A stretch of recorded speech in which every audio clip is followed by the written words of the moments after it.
தீபாவளி டைம்ல பட்டாசு வைக்கும்போது ஏற்படக்கூடிய அசம்பாவிதம் எப்படி தடுக்கிறது? அப்படியே அசம்பாவிதம் வந்துருச்சு அப்படின்னா அதுக்கு என்ன முதலுதவி பண்ணுவோம் அப்படின்ட்டு இந்த காணொலியில பார்க்கலாம். தீக்காயம் பட்ட பகுதியை வந்து அந்த ரன்னிங் டேப் வாட்டர்ல ஒரு 10 நிமிஷம் கையில பட்டுச்சு அப்படின்னா ஒரு 10 நிமிஷம் அப்படியே கையில வைக்கணும். முக்கியமா அந்த தீக்காயம் பட்ட இடத்துல ஐஸ் கியூப் வைக்க கூடாது. ஐஸ் கியூப் வச்சோம்னா அதுல வந்து அந்த வேசோ கன்ஸ்ட்ரிக்ஷன் வரும், அதனால பிளட் சப்ளை குறையும். தீக்காயம் பட்ட இடத்துல வந்து அந்த இங்கு இல்ல மஞ்சள், காஃபி பவுடர், ஆயில், கிரீம் இல்ல டூத் பேஸ்ட் கூட அப்ளை பண்ணுவாங்க. அந்த மாதிரி அப்ளை பண்ணக்கூடாது. ஒரு சுத்தமான துணியில வேஷ்டி அந்த மாதிரி சுத்தமான துணியை கிழிச்சு மேல சுத்திட்டு கை கொஞ்சம் கையில் அடிப்பட்டா கை கொஞ்சம் தூக்கி வச்சுக்கணும். தூக்கி வச்சுட்டு அருகாமையில் இருக்கிற ஹாஸ்பிட்டலுக்கு போயிடும். இல்ல காயம் வந்து சின்ன காயம் தான் அப்படின்னா அந்த மாதிரி டேப் வாட்டர் கிளீன் பண்ணதுக்கு அப்புறம் சில்வர் சல்ஃபாடயசின் சில்வரெக்ஸ் அப்படிங்கிற இதுல வந்து ஆயின்மெண்ட் கிடைக்கும்.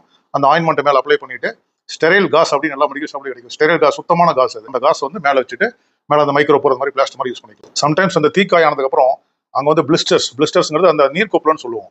நீர்க்கொப்பளம் மாதிரி மேல ஃபார்ம் ஆயிடல. சம்டைம்ஸ் அதை நம்ம ஏதாவது குத்தி விட்டு அது ஓப்பன் ஆகி அதுல தான் வந்து இன்ஃபெக்ஷன் ஆக வாய்ப்பு. இந்த மாதிரி சின்ன சின்ன ஊண்டுக்கு வந்து நம்ம வந்து வீட்லயே அந்த ஆயின்மெண்ட் அதெல்லாம் போட்டு ட்ரீட் பண்ணிக்கலாம். பெருசா இருக்குது இல்ல சிவியாரிட்டி அதிகமா இருக்குது இல்ல வந்து பிளாஸ்ட் இன்ஜுரி கையில பட்டாசு பிடிக்கிறப்ப வெடிச்சிருது இல்ல வந்து சென்சிட்டிவ் ஏரியா ஃபேஸ் இல்லைன்னா ஏதாவது ஐஸ்ல தீக்காயம் பட்டுச்சு அப்படின்னா நம்ம உடனே ஹாஸ்பிட்டல் போயிடும். சப்போஸ் ஒருத்தர் தீக்காய் வந்து உடம்பு முழுசும் பரவிடுச்சு அப்படின்னா அவங்க வந்து பயந்து ஓடக்கூடாது. ஓடும்போது அந்த தீயோட இன்டென்சிட்டி வந்து அதிகமாகும். ஸ்டாப் டிராப் அண்ட் ரோல் சொல்லுவோம். டக்குன்னு அந்த தீக்காயம் பட்டவன கீழே படுத்துறணும். படுத்தணும் ரெண்டு கையில ஃபேஸை கவர் பண்ணிட்டு ரோல் பண்ணணும். லெஃப்ட் சைடு ரைட் சைடு மாதிரி மாறி மாறி ரோல். பக்கத்துல இருக்கிறவங்க தண்ணி கிடைச்சா தண்ணி மேல ஊத்தலாம் இல்ல மணல் மேல போடலாம். சம்டைம்ஸ் பிளாங்கெட் கிடைக்குது அப்படின்னா அவங்க மேல வந்து அந்த பிளாங்கெட் போத்தி எடுக்கலாம். இதனால அந்த தீக்காயத்தை வந்து அணைக்க பார்க்கும். சப்போஸ் பேஷண்ட் வந்து முழிச்சிட்டு இருக்காங்க கொஞ்சம் கான்சியஸா இருக்காங்க அப்படின்னா தண்ணியில வந்து கொஞ்சம் சக்கரை உப்பு போட்டு அந்த ஹைட்ரேஷன் மெயின்டைன் பண்றதுக்காக தண்ணி நல்லா கொடுக்கலாம். அடுத்தது பட்டாசு வந்து எப்படி சேஃபா வெடிக்கணும் அப்படிங்கிறத பார்க்கலாம். லோக்கல் கடையில வாங்கக்கூடாது. ஏன்னா சம்டைம்ஸ் வந்து சங்கு சக்கரம் இந்த புஷ்வானம் இதே சம்டைம்ஸ் வெடிச்சு நான் பார்த்துருக்கோம். அடுத்தது பட்டாசு வைக்கிறப்ப துணி வந்து கொஞ்சம் காட்டன் துணி நல்லா திக்கான காட்டன் துணி யூஸ் பண்ணிக்கணும். நல்லா ஃபுல் ஸ்லீவ்ஸ் அந்த மாதிரி போட்டுக்கணும்.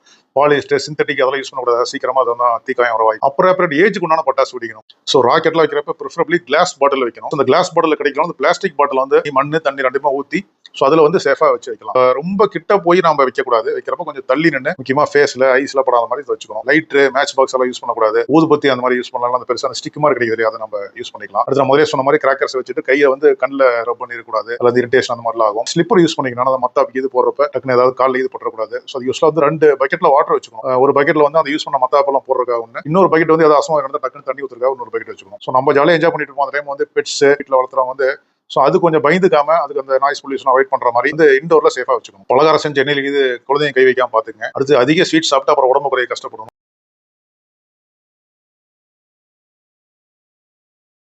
அதை ஒரு 2 குலோப்ஜாம் சாப்பிட்டோம்னா 290 கிலோ ரைஸ் உடம்புல வந்துடும். அதுக்கு வந்து 83 நிமிஷம் நடக்கணும். அதனால அளவோட சாப்பிடுங்க. Wish you safe and happy Deepavali.